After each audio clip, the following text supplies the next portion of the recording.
शिव गुरु के चरणों में पल प्रति पल की प्रणाम निवेदित करती हूँ। आप हमारे प्रणामों को अपने चरणों में जगह दे। शक्ति स्वरूपा माता भवानी मैया पार्वती के चरणों में पल प्रति पल की प्रणाम निवेदित करती हूँ। आप हमारे प्रणामों को अपने चरणों में जगह दे। हर हर हे महादेव, दया करी हे गुरुदेव।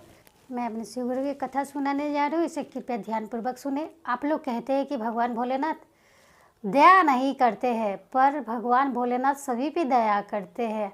हम मनुष्य हैं, थोड़े दिन में ही बेचैन हो जाते हैं, पर भोलेनाथ तो सभी पे दया करते हैं। आप शिव को गुरु बना के देखिए, इसका परिणाम आप पाते हैं और पाइएगा। राजा हरिश्चंद्र थे।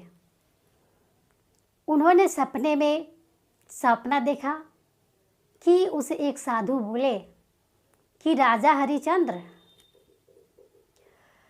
तुम कल अपना जितना भी धन है सब दान कर देना। राजा हरिश्चंद्र के मन में हो गया कि भगवान ने हमें सपने में कहा कि धन को दान कर दो और तुम कहीं चले जाओ। सुबह उठते ही जिस साधु को वो सपने में देखे थे, उन्हें सचमुच देख कर के बहुत हैरान हो गए। फिर उन्हें याद आया कि भगवान ने तो बोले थे कि सपने में ही दान करने के लिए, मैं इनको दान कर देता हूँ। तभी बोले कि हे साधु बाबा, मेरा जितना भी धन संपत्ति राजपाट है मैं आपको दान करता हूँ, और ये मैं राजपाट छोड़ के चला जाऊँगा।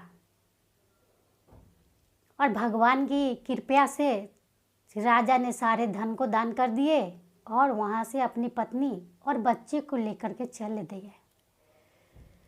जाते जाते उन्हें गंगा तट गए। उनके हाथ में एक लाल रंग का कपड़ा था, उसमें कुछ पैसे थे। उन्होंने नाव वाले को जाकर के बोले, भैया हमें नाव से इस पार से उस पार कर दो, फिर मेरे पास जो पैसे हैं मैं आपको दे दूँगा। नाव वाले ने कहा, ठीक है भैया बैठिए, मैं आपको पार करा देता हूँ।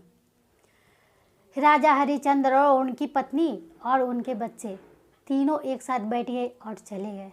जाते जाते समुंदर में इतने लहर आए कि भगवान की कृपा से वो उसका पैसा भी गिर गए और उनके बच्चे, उनकी पत्नी और राजा हरिश्चंद्र सब उस पानी में दह गए। दह करके जा करके किसी किनारा में लग गए, सब अलग हो गए। होने के बाद राजा हरिश्चंद्र जा कर के लाशों के ढेर में बैठ के वहाँ लाश जलाने लगे शमशान घाट में, और उनकी पत्नी और उनके बच्चे किसी दूसरे गांव में जा कर के विधवा की जिंदगी जीने लगे। इस तरह से कुछ दिन तक रहते रहते राजा हरिश्चंद्र को साग और रोटी भी खाना पड़ा था उन्हें।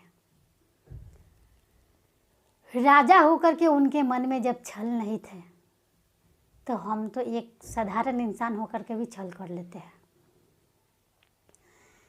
इसी प्रकार कुछ दिन तक रहते रहते उनका बेटा की मृत्यु हो गया, रोहित को। जब मृत्यु हो गया तो उनकी माँ उसी शमशान घाट में लेकर के गई अपने बेटे को जलाने, जहाँ उनका पति लाश जलाते थे। तो बोले कि मुझे भी इस लाश को जलाना है। तो राजा ने कहा, 12 बजे तो कोई लाश ही नहीं जलता है, आप बैठिए, लेकिन जब तक कफन लेकर के नहीं आइएगा तब तक आपका पुत्र का लाश नहीं जलेगा। उनके पास कफन किनने के लिए पैसा तक न था। तब उन्होंने अपने साड़ी का फाड़ दिए आधा आंचल और फाड़ करके उसमें बच्चे को लपेट दिया। तभी लकड़ी पूरे सजाई गई और उस पे उस बच्चे को सुला दिया गया। जैसे ही लाश में आग लगाई गई, वैसे ही भगवान शिव जी, ब्रह्मा विष्णु महेश सभी देवगण प्रकट हुए और बोले, हे राजा हरिश्चंद्र, मैं तुम्हारी इस भक्ति से प्रसन्न हूँ। जितने भी मैंने तुम्हें कष्ट दिया सभी को तुमने झेल लिया, तुम्हारे प्रति ये परीक्षा थी, तुम परीक्षा में पास हो गए। अब अपनी नगर को लौटो। भगवान की आज्ञा के अनुसार राजा हरिश्चंद्र और उनकी पत्नी और उनके मरे हुए बेटे भी जीवित हो गए और उन्हें लेकर के फिर से अपने राज में चले गए। भगवान ने उनकी परीक्षा लिए और परीक्षा में सफल होकर गए, उनके सब कुछ वापस कर दिए। हमें भी राजा हरिश्चंद्र के तरह ही सारे परीक्षाओं का देना चाहिए भगवान को, और भगवान के प्रति आस्था और विश्वास रखना चाहिए। हर हर हे महादेव, दया करे गुरुदेव। हम सभी के दाता गुरु महादेव शंभे गुरु नमः।